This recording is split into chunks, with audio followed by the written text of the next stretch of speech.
buenas tardes a todos. Estamos de manteles larguísimos con Cristian.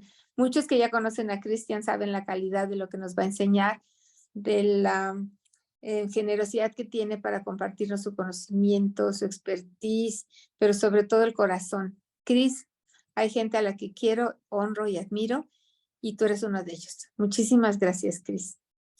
Muchas gracias, Pati. Hola a todos, ¿cómo están? Buenas noches.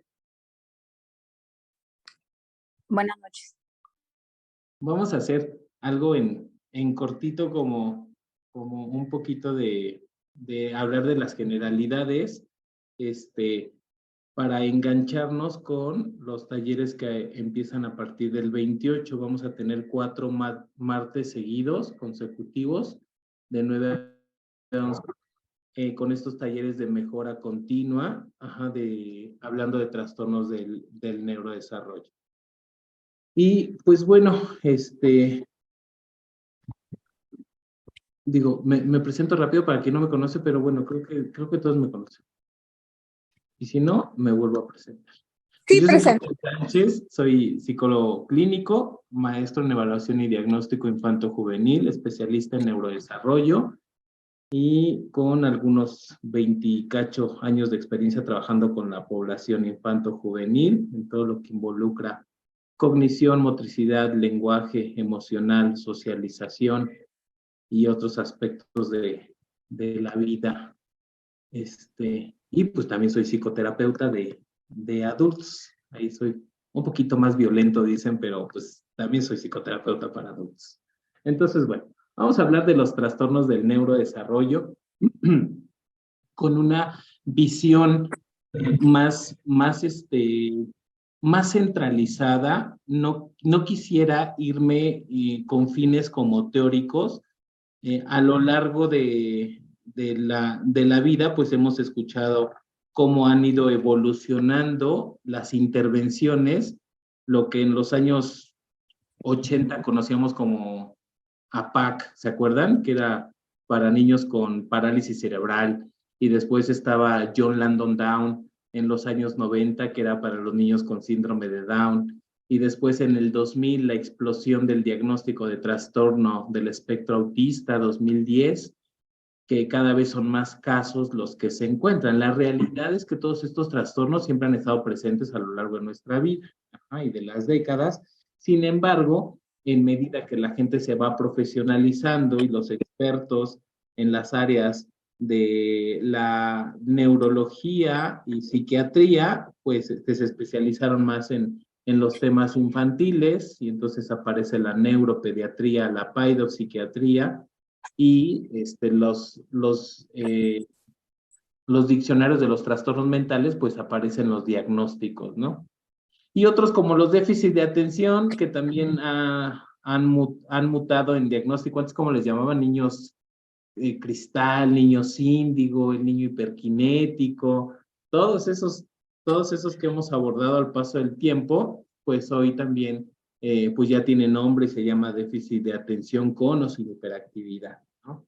Y en medida que vamos escuchando, pues los comportamientos, muchas veces íbamos marcando que sí, que no, y pues híjole, es que si mi hijo yo creo que sí tiene déficit de atención. No, pues yo mismo creo que yo siempre tuve déficit de atención, y cosas de ese tipo, ¿no? Entonces, pues bueno, hoy quiero hablar de las generalidades, pero sí quiero decirles que vamos a trabajar los martes consecutivos más de una forma centralizada, y no quiero abordar tanto la parte técnica, sino más bien los fines prácticos con los que ustedes podrían realizar un intervencionismo, que favorezca o que facilite otros aspectos que definitivamente la parte terapéutica o la medicina alópata no está teniendo alcance. Hoy se los puedo decir, hoy por hoy, hablar tan solo de un diagnóstico como la condición del espectro autista es un diagnóstico enigmático que no tiene un agente causal definido, y que hoy por hoy, al no tener un agente causal, se vuelve un diagnóstico lucrativo, y que se puede alejar de principios éticos de la intervención, ¿eh? O sea, hay una serie de charlatanes interviniendo y garantizando que curan la condición del espectro autista y se sabe que es una condición que no se cura. Ajá. Se neurohabilita, se entrena, etcétera, etcétera. ¿Sí? Entonces, creo que definitivamente sí tenemos que voltear a ver qué no han podido hacer los modelos terapéuticos, qué no ha podido hacer la medicina alópata y empezar a voltear a ver de una manera muy, muy seria, ajá, todas esas alternativas que podrían beneficiar y definitivamente la oleoterapia podría tener una aproximación muy clara de un acceso diferente para hacer un intervencionismo, ajá, complementario o centralizado, porque también puede ser centralizado, ¿no? Entonces yo siempre les digo, mira, yo no soy papá de un niño en condición del espectro autista. Si lo fuera y me dijeran que en Catemaco hay un brujo que lo cura, seguramente lo llevaba. Ajá. Y en todos mis años de experiencia interviniendo niños en condición del espectro autista, les puedo decir que he sido testigo de intervenciones verdaderamente violentas e invasivas que no, que ponen al descubierto a mucho charlatán, ¿no? Entonces, hay muchas formas de intervenir o que se presumen que curan la condición del espectro autista. Entonces, ¿alguien por ahí tiene conocimiento o relación con alguien en condición del espectro autista?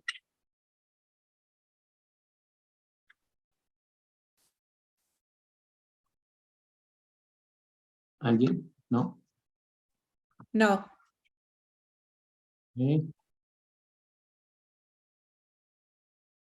Pero sí conocen de algún caso. Sí, doctor. Entonces, pues bueno. Sí, yo también. De pronto hay comportamientos que desestructuran o que nos sacan de contexto y decimos qué tiene o qué le pasa o por qué se comporta así. Pero bueno, vamos a hablar de la generalidad. Primero hablemos de qué son los trastornos del neurodesarrollo. Se llaman trastornos del neurodesarrollo porque los trastornos aparecen durante la etapa del neurodesarrollo. Estos trastornos pueden aparecer de manera congénita, es decir, desde el nacimiento, o pueden ser a nivel ya una vez que el niño nació, a lo mejor tuvo una neuroinfección, a lo mejor tuvo un traumatismo craneoencefálico y le dejaron una secuela, a lo mejor se cayó de chiquito, luego muchas veces decimos de broma, ¿verdad? ¿Te le caíste de chiquito a tu mamá? Pues no, que creen que sí tienen que ver y hay gente que queda con alguna secuela, ajá, o puede ser una situación de marcaje genético, ¿sí? Entonces hay muchos factores que podrían predisponer a que hubiera un trastorno del neurodesarrollo. Siempre les digo, muchas mujeres son muy regulares con su regla y se enteraron rápidamente que estaban embarazadas, pero otras no, ajá, no se enteraron que estaban embarazadas y de pronto, híjole, pues es que me daba mucho dolor de estómago, ajá, y bueno, tu dolor de estómago iba a cumplir 38 o 40 semanas de gestación y no lo sabías y decidiste medicarte durante 4 semanas con butildiosina, naproxeno, metamizol, panclasa, trimebutina, todo para el estómago, ¿no? Omeprazol, y pues resulta que no, y eso ya se vuelve un factor, se llaman factores teratógenos, todos aquellos factores que pueden predisponer a que pueda haber una situación a nivel neurológica. Muchas mujeres no se enteran que están embarazadas hasta el mes 3, cuando a la semana 3 ya se está desarrollando el sistema nervioso central. Ajá. Entonces es bien complicado, ¿no? Entonces, hasta que hacemos historia clínica, nos damos así de, ¿a qué tiempo te enteraste que estabas embarazada? No, pues a la semana 10, a la semana 12, y antes de eso, no, pues enchochada, no, pues en la fiesta, no, pues en mi depresión, escuchando a la muertita Jenny Rivera y tomando tequila, ajá, y no sabes que estás embarazada. Entonces todo eso predispone. Entonces, bueno, vamos a entender que los trastornos del neurodesarrollo entonces aparecen durante esta etapa. El neurodesarrollo dura de los 0 a los 18 años. Tiene para desarrollarse todas estas áreas. Entonces, el neurodesarrollo tiene 4 principales áreas que lo rigen. Las áreas del neurodesarrollo son la comunicación, la cognición, la motricidad y la socialización. Esas son las 4 principales áreas del neurodesarrollo. Los niños que padecen o que tienen algún trastorno del neurodesarrollo, por lo menos 3 de estas áreas están afectadas. Entonces, vamos a pensar en un niño con síndrome de Down, que es como más conocido. ¿Es un niño que tiene problemas cognitivos? Sí. ¿Por qué? Porque no aprende al mismo tiempo, no consolida su lectura y escritura al mismo tiempo, porque no comprende instrucciones, etcétera, etcétera. ¿Tiene un problema motriz? Sí. Tienen bajo tono muscular, se la pasan en el suelo, no tienen organización postural, todo el tiempo van encorvados, se tardan en caminar, a lo mejor no tienen sostén cefálico, a lo mejor omiten el gateo. ¿Tienen problema social? Sí, tienen problema social, no saben socializar, son invasivos, quieren besar a todo mundo, abrazar a todo mundo, entonces hay un tema social conductual. ¿Tienen un problema comunicativo? Sí, tienen dislalias. ¿Por qué? Porque su lengua es muy grande, se llama macroglosia, porque a lo mejor no logran, su lengua tan grande y tan gruesa no les permite articular algunos fonemas. No es una generalidad, pero sí es un común denominador. Entonces, tan solo el niño con síndrome de Down tiene afectadas 4 de 4. El niño con déficit de atención tiene afectadas por lo menos 3. La parte social. ¿Qué tal cuando filtran a un niño con déficit de atención? ¿Por qué lo filtran? Porque es hiperactivo, porque no se está quieto, porque no pone atención, porque todo el tiempo está en movimiento. Ya tiene un problema motriz. ¿Tiene un problema cognitivo? Sí, no se concentra, su memoria a corto plazo es mala, no memoriza las cosas, no se acuerda de anotar las cosas, de llevar las tareas. Tiene un problema cognitivo. ¿Tiene un problema social? Sí. De pronto es pegón, de pronto no sabe perder, de pronto siempre quiere que se haga lo que él quiere, de pronto se pone en riesgo a la hora de las dinámicas de juego. Tiene un problema de lenguaje. El 30% de los niños en condición del trastorno de trastorno por déficit de atención presentan dislalias o se tardan en hablar. Entonces, les estoy dando ejemplos de los trastornos del neurodesarrollo tienen repercusión en por lo menos 3 de las 4 áreas del neurodesarrollo. Entonces, en los diagnósticos que vamos a ir recorriendo al paso de los días, de los martes que nos veamos, vamos a estar viendo cuáles son las características clínicas de cada uno de estos diagnósticos. Entonces, pues bueno. El trastorno del espectro autista, pues bueno, es un trastorno que se caracteriza básicamente por 3, tiene una triada específica. Niños con poco interés por la socialización, niños con limitación comunicativa y niños con conductas repetitivas o conductas estereotipadas. Esa es la triada del espectro autista, son por lo que se caracteriza. Es un trastorno que no tiene un agente causal definido. Nadie puede decir qué lo causa. Todos son hipótesis, todos son protocolos de estudio. Nadie puede asegurar por qué, aunque me digan, hay un investigador, sí, investigador, está investigando. Hay muchas publicaciones, hay muchas investigaciones, pero nada está definido, ¿ok? Entonces, en consecuencia, les digo, se vuelve un diagnóstico que puede ser bastante lucrativo y de mucho charlatán. Entonces, al paso de los años, no les puedo decir la cantidad de intervenciones que he escuchado que le han hecho a muchos de mis pacientes, garantizando que se los van a quitar. El menos que les pongan enemas. Enemas para desintoxicar el intestino. Y lo único que hacen es sobreestimular el ano y que los niños pierdan el control de esfínteres que tanto trabajo costó desarrollar. Y de ahí otras donde les han puesto intervenciones. Trasplante de células madre intratecal. O sea, les están inyectando en la columna como si fuera anestesia local. Así el que les ponen de bloqueo epidural a las mujeres cuando van a tener a su bebé, pero para ponerles medicamento a niños. O sea, les estoy hablando de niños. ¿Sí?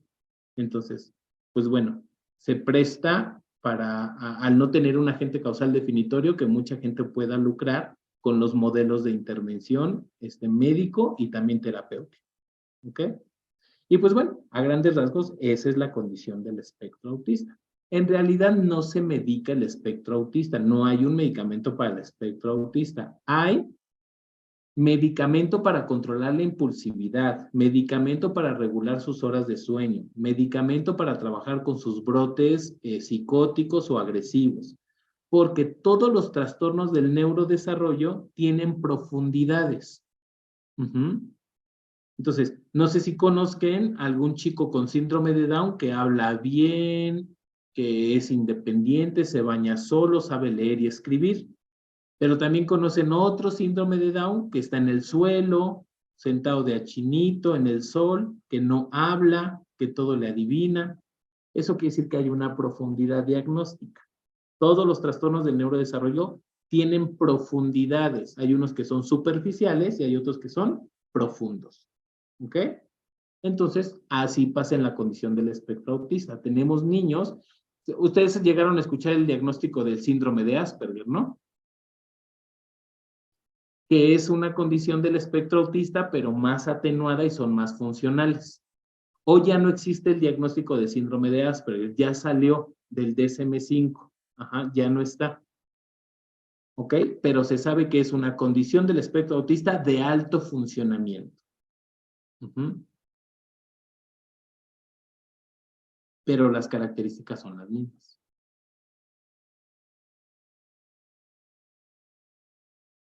Ahora, hay diferentes formas de diagnosticar la condición del espectro autista. Una de las principales formas de diagnosticarlo es la base clínico diferencial, que yo lo trabajo mucho con ustedes. ¿Qué quiere decir? Lo que observamos, lo que interactuamos y lo que desafiamos. Hay muchos test y muchos escrutinios que sirven para calificar si hay dentro de la condición del espectro autista o no.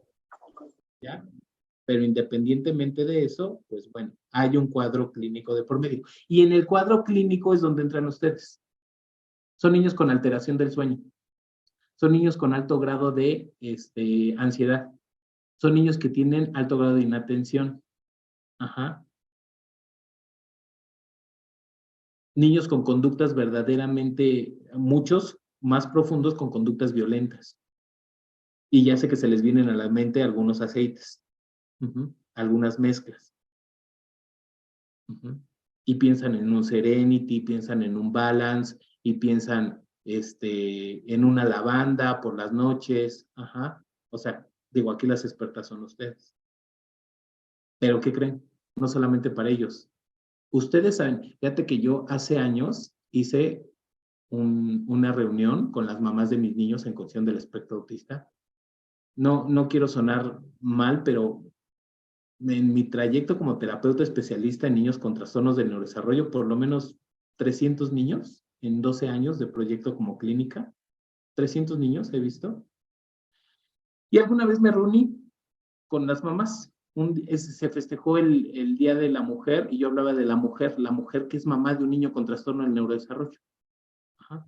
¿Tú sabes el duelo por el que pasa una mamá con un niño en condición del espectro autista? ¿Tú sabes la alteración del sueño? Que ella termina desarrollando alteración del sueño junto con su hijo. Que en algún momento se desmotiva y que no tiene estructura emocional que solvente el duelo de ver que su hijo no se está desarrollando y que es muy profundo. ¿Sí? Entonces, de pronto, ahí es también el intervencionismo con el sistema familiar. Con el sistema familiar. Muchas mamás que de verdad se vuelven el pípila de la situación de sus hijos. Y digo, no quiero generalizar, hay papás muy entrones, mis respetos, al paso de los años yo he tenido papás en mis respetos, no solo para conseguir el dinero que se necesita para intervenir terapéuticamente a sus hijos, o médicamente, también entrarle al trabajo con su hijo, ¿no? Pero de verdad no es fácil, no es fácil. Y ahí también hay un intervencionismo directo de ustedes como terapeutas para trabajar con los sistemas familiares.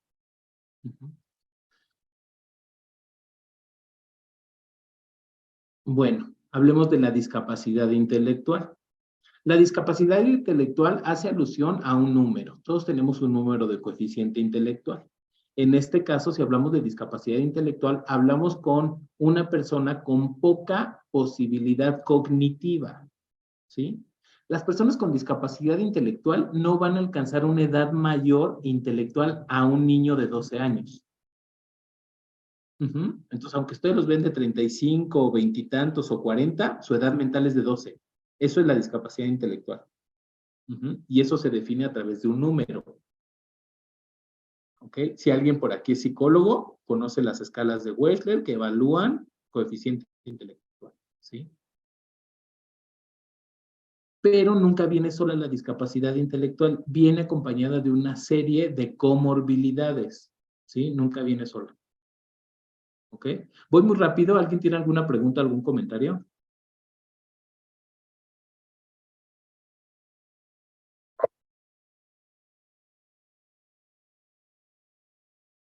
¿Poco están de acuerdo? Todo bien, todo bien.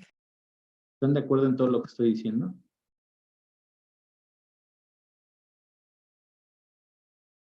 Ok. Bueno, entonces retomo.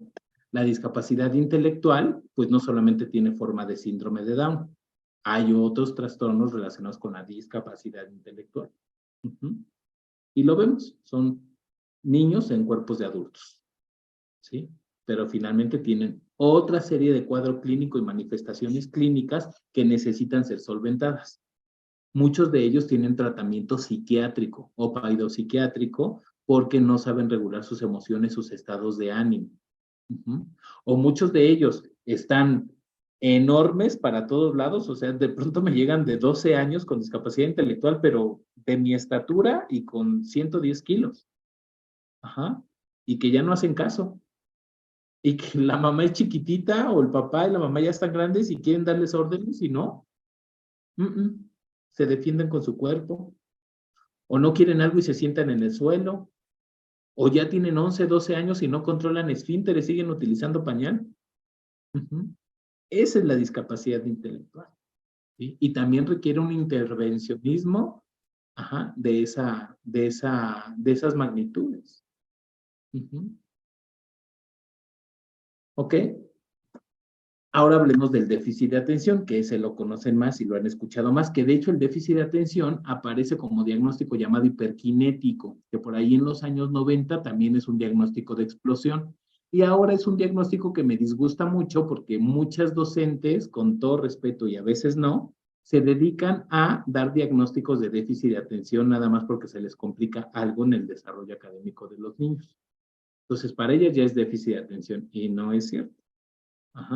Para poder definir un déficit de atención es más complejo que eso. Tiene que ver con química cerebral, tiene que ver con electricidad cerebral, pero también tiene que ver con conductas exclusivamente. ¿Alguien tiene relación con alguna persona con déficit de atención? Sí, doctor. ¿Cuál es la experiencia? Doctor, bueno, yo soy una mamá, ya soy una abuelita de 59 años de edad, doctor. Mi hijo de chico padeció déficit de atención. Lo estuve llevando a la clínica de conducta desde chico, le dieron medicamentos, le hacían electroencefalogramas, pero hubo un tiempo en que me dijeron que ya se había mejorado. Ahora ya él es casado, doctor, y me preocupa porque yo lo observo y no lo veo así como que se le va el avión, está en otras cosas, escucha lo que hablamos, pero él está como que avanza en decir cosas que está ya planeando y todo, como que yo siento que falta nuevamente que retome nuevamente su terapia y me preocupa porque ya es un papá. Así es. Mira, Lucy, definitivamente el déficit de atención tampoco se quita, no Sí, se doctor. cura, pero muta.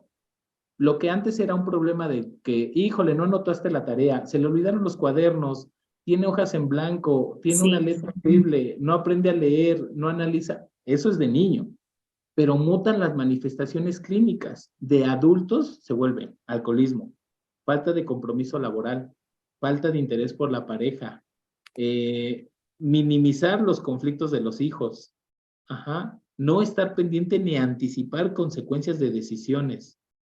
Entonces, el déficit de atención no se cura, muta la manifestación clínica y también debe de ser tratado.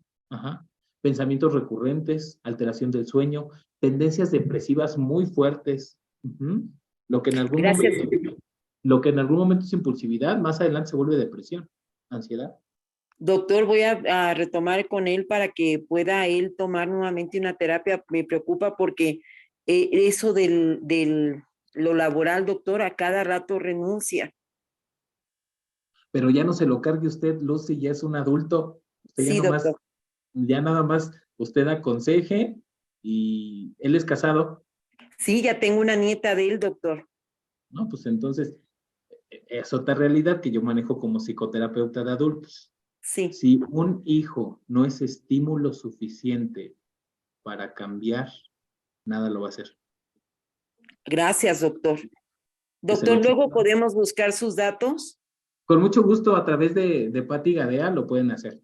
Gracias, doctor.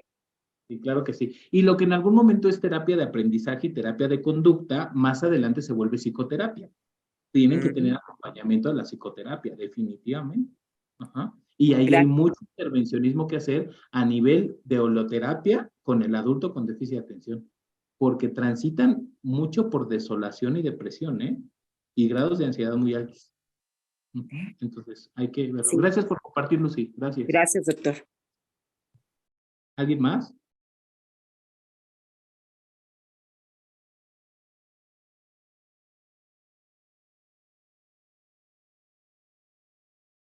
Ok.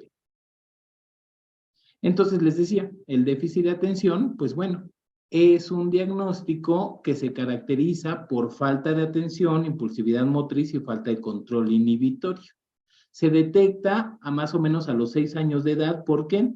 Porque es a la edad que se desarrolla el proceso de lectoescritura y entonces el niño empieza a no desarrollarlo. Sin embargo, antes de los 6 años, el niño ya empieza a mostrar datos de impulsividad e hiperactividad. Híjole, hay unos bebés de 2 años que tienen una hiperactividad que dices, bueno, qué bárbaro, pero va apuntadísimo a ese déficit de atención con hiperactividad.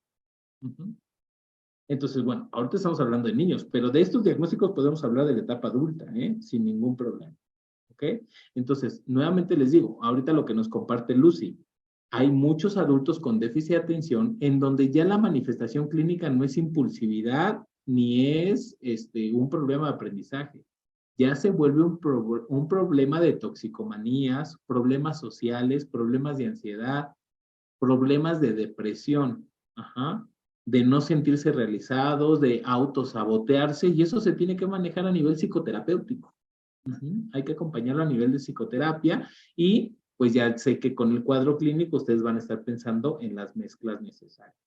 ¿Okay? Entonces, pues bueno, a grandes rasgos, la invitación es para que durante 4 martes platiquemos de trastornos del neurodesarrollo más a fondo, desde el intervencionismo terapéutico, desde el cuadro clínico, hablemos de la psicopatología, pero también hablemos de su intervencionismo, y de todo en lo que ustedes, podrían auxiliar. Fíjate que en algún momento, ustedes pueden desarrollar pues, no sé, a lo mejor se me ocurre algo así, chiquito, que pudiera decir trastornos del neurodesarrollo, y que de acuerdo a así definir, poner así el diagnóstico tal, el cuadro clínico, es decir, las manifestaciones clínicas, y al reverso poner imágenes de las mezclas que ustedes podrían hacer o que ya existen, explicando de qué manera beneficia. Y sería una forma mercadológica de aproximación para todas esas mamás que tienen algún hijo en alguna condición del trastorno del neurodesarrollo. Entonces, podría ser un muy buen ejercicio y hoy las redes sociales hacen magia, ¿verdad? ¿Cómo ven? ¿Algún comentario, alguna pregunta? ¿Sí, no? Muy buena Muy bien. propuesta, Sí. me encanta la propuesta. Sí, sí, está padre. Fíjate que está padre. Entonces, y ahí le puedes anexar, así lo de, o sea, no solo es hablar de los niños con trastorno del neurodesarrollo, vamos a hablar de las mamás o de las familias con niños con trastornos del neurodesarrollo. El sistema familiar se mueve por completo. No saben qué impacto es tener sentados. O sea, hace 40 minutos acabo de dar aquí a un papá y una mamá un diagnóstico de condición del espectro autista. Y les acabo de dar clase, porque les doy clase, cuando les digo, tu niño cumple con criterios clínicos para un trastorno del espectro autista. Te voy a platicar qué es. Y empieza el llanto, y empiezan las miradas, y empiezan las preguntas, y empiezan los silencios. Ajá. Entonces, no es fácil, no es fácil, no es fácil. Y tampoco es un plano resignativo, ¿eh? No es un plano. Hay un eslogan muy claro que yo utilizo.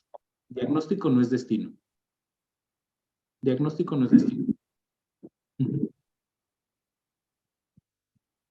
Pues bueno, si no hay algún comentario, alguna aportación, de mi parte, invitarlos a que se permitan y me den oportunidad de transmitir qué son los trastornos del neurodesarrollo, de que podamos hacer un ejercicio de aprendizaje y profesionalización juntos.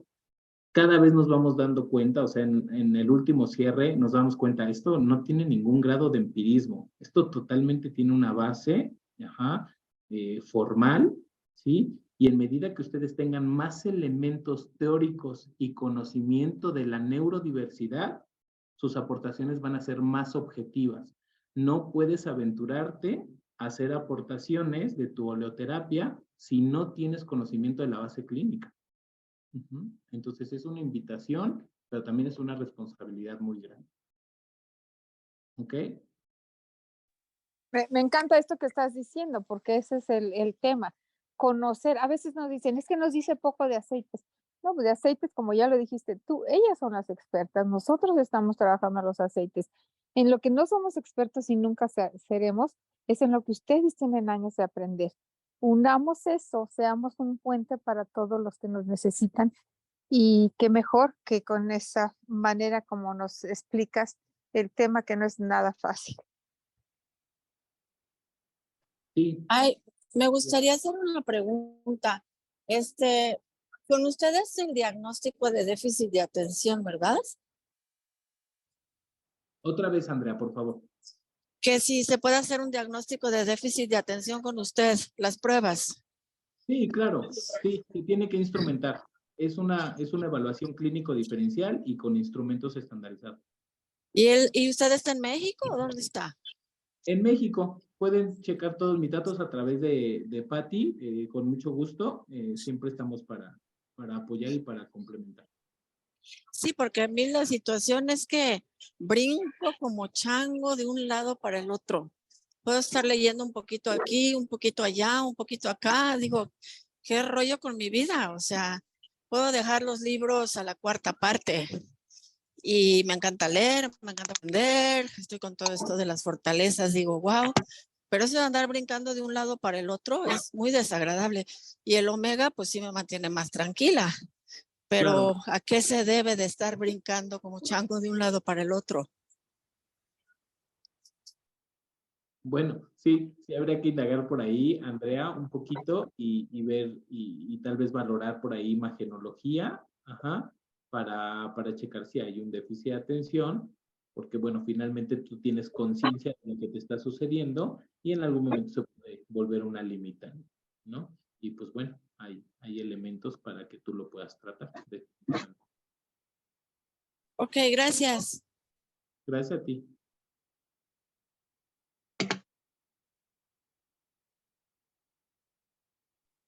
Pues este curso y esta clase de hoy sirve para que nos caiga el 20, algunas de manera personal, ya valió la pena. Todo tiene remedio si nosotros empezamos a poner. Muchas gracias, Cristian. Verdaderamente siempre estoy contenta con que nos abran el panorama, ver un abanico de posibilidades de ayuda para nosotros, para nuestra familia y para el otro, que nunca sabemos cuándo tenemos enfrente a un otro que necesita ayuda. Claro que sí. Pues bueno, esto fue un poquito de una puerta bastante amplia. Ojalá y lo podamos aprovechar y tengamos la experiencia juntos. Les dejo yo un abrazo, les agradezco mucho el espacio, conocerlas, verlas de nuevo, y ojalá nos estemos viendo a partir del próximo martes 28. Muchas gracias, Cristian. Gracias a todos por gracias. haber asistido. Gracias. Gracias. Gracias a todos y todas. Gracias. Gracias, buenas noches. Buenas noches.